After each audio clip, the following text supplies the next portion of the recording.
बालाघाट में कल strong room खोल करके निर्धारित समय पे और पॉलिटिकल पार्टी के प्रतिनिधियों की उपस्थिति में जो पोस्टल बैलेट थे उनको विधानसभावार छंटनी का काम किया गया, जिसमें बैहर, लांजी, कटंगी, परसवाड़ा, बारासिवनी सभी के अलग अलग बंडल बनाए गए। इस प्रक्रिया के दौरान ये आभास हुआ कुछ पॉलिटिकल पार्टी के लोगों को कि मतपत्रों की गिनती हो रही है। कोई मतपत्रों की गिनती नहीं हुई है, कोई भी पोस्टल बैलेट खोला नहीं गया है, सिर्फ उनकी विधानसभावार छंटनी की गई है और उनको अलग अलग झोलों में या बैग में रख करके पुनः सील कर दिया गया। इस पूरी प्रक्रिया के दौरान वहाँ पॉलिटिकल पार्टी के प्रतिनिधि उपस्थित रहे। कांग्रेस पार्टी से श्री निराला सिंह बघेल और विनय दशहरिया, भारतीय जनता पार्टी से कृष्णपाल सिंह बिसेन और अन्य दीगर प्रतिनिधि भी उपस्थित थे। उनकी उपस्थिति में ही स्ट्रांग रूम खोला गया था। उनकी उपस्थिति में ही इस पूरी प्रक्रिया के बाद स्ट्रांग रूम बंद किया गया। मैं पुनः कह रहा हूँ, पोस्टल बैलेट जो हैं वो पूरी तरह सुरक्षित हैं। किसी भी पोस्टल बैलेट को खोला नहीं गया है, किसी भी पोस्टल बैलेट की गिनती जैसी कोई बात नहीं है।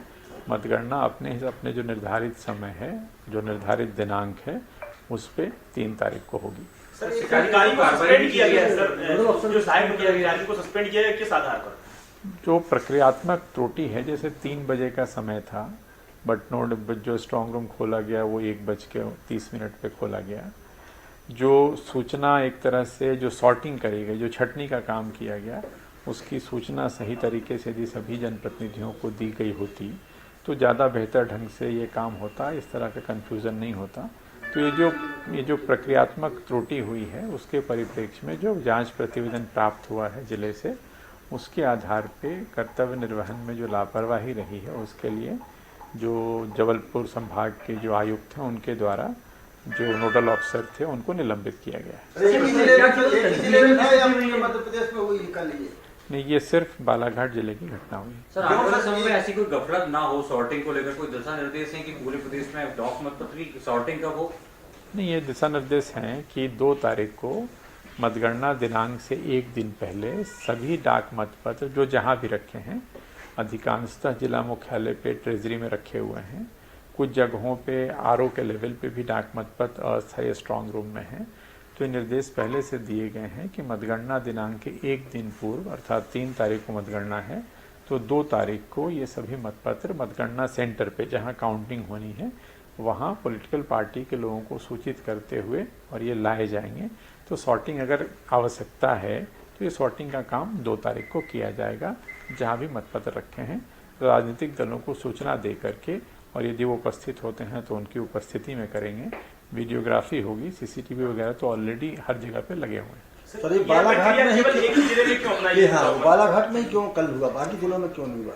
उन्होंने ये चाहा कि इसको समय रहते कर लेते हैं और इसी कारण यही जो प्रक्रियात्मक त्रुटि है, इसी के कारण निलंबन की कार्रवाई की गई। अब कांग्रेस कलेक्टर को निलंबित करने की मांग कर रही है। इसमें जो भी प्रतिवेदन है वस्तु स्थिति आयोग को भेज दिया गया है। आयोग के निर्देशों की प्रतीक्षा है। आयोग इस पर अगर और कोई निर्णय करता है तो तदनुसार कार्रवाई की जाएगी। सर, आपको सूचना दी गई थी क्या? नहीं, मुझे सूचना देने की जरूरत नहीं है। ये कार्रवाई जिला स्तर पे होती है। जिला स्तर पे जो जिला निर्वाचन अधिकारी हैं और जो रिटर्निंग ऑफिसर होते हैं विधानसभा क्षेत्र के, ये कार्रवाई उसी स्तर पे होती है। तो इसकी सूचना हर जिले को राज्य स्तर पे देने की आवश्यकता नहीं होती। बालाघाट कलेक्टर पर गंभीर आरोप लगा रही कांग्रेस बार-बार, तो उनकी गलती पाई है क्या? इस घटना की विस्तृत रिपोर्ट आयोग को भेज दी गई है। आयोग के निर्देशानुसार आगामी कार्रवाई की जाएगी।